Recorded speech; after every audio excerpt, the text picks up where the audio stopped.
దెయ్యాలు ఉన్నాయా లేవా అని టెస్ట్ చేస్తున్న ఈ వ్యక్తికి ఫైనల్గా భయంకరమైన ట్విస్ట్. Story number 441. థామస్ అనే వ్యక్తి దెయ్యాలు ఉన్నాయా లేవా అని తెలుసుకుందామని ఒక ఎక్స్పెరిమెంట్ని స్టార్ట్ చేస్తాడు. ఇందుకోసం తను అప్పుడే చనిపోయి సమాధి చేసిన శవాలను బయటికి తీసేవాడు.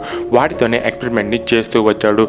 ఇలాగే ఒకసారి తన ఎక్స్పెరిమెంట్ని ఫినిష్ చేసుకొని ఇంటికి రాగానే తన కుక్క ఎప్పుడు లేని విధంగా థామస్ని చూసి అరుస్తుంది. అది చూసిన థామస్ వైఫ్కి ఏదో డౌట్ ఏర్పడుతుంది. థామస్ తన రూమ్కి వెళ్ళి వాష్రూమ్లో రిఫ్రెష్మెంట్ అవుతూ ఉంటాడు.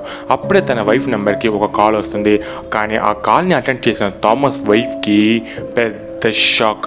తనకి ఆ కాల్ చేసింది పోలీసులు. వాళ్ళు తనతో, మేడం మీ హస్బెండ్ గారు ఇక్కడ ల్యాబ్లో రక్తం కొక్కుని చనిపోయారని. అది విన్న థామస్ వైఫ్ వెంటనే పరిగిస్తూ థామస్ రూమ్కి వెళ్తుంది. మళ్ళీ తనకి అక్కడ భయంకరమైన షాక్. ఎందుకంటే అక్కడ తను చూసింది థామస్ ఎక్స్పెరిమెంట్ కోసం బయటికి తీసిన ఆ శవాలను.